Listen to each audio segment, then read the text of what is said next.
It's really kind of incongruous.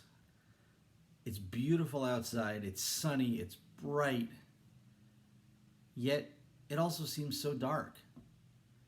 And the situation that we find ourselves in is actually really interesting. At times, everything feels great, like better than usual. We're with our families, it's amazing, and then at times, everything just seems horrible and dark.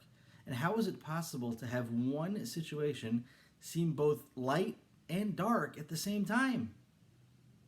It's kind of strange. And then I'm reminded that in Egypt, Passover's coming up, the plague of darkness. The plague of darkness was one experience, our sages tell us, that touched two people in very different ways. For the Egyptians, it was dark, and for the Jews, it was light. And what's the message for us? The message is like this.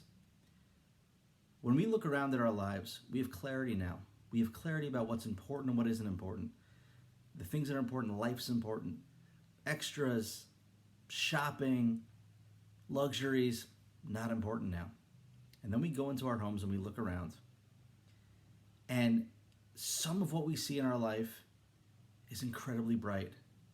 We look at our lives, our regular lives, and we see beautiful things. We see wonderful relationships. We see connection. We see depth. We see meaning. And then we look at other parts of our lives and we're like, there's nothing here. This whole part of my life, there's nothing there. It's dark. It's bleak. There's nothing there. Everything's just empty and void. And that's really what we're experiencing now. We're in our homes with everything, the same things that we've had before. And that can either be a source of extreme light and brightness to us, recognizing all the wonderful things that we have, the meaningful things that we have, or it can be a source of extreme depression, recognizing how empty and void many of the things that we have around us are. And it's a strange time.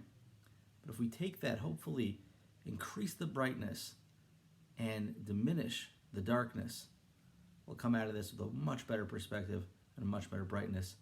Have a wonderful week, wonderful Shabbos, and wonderful Pesach.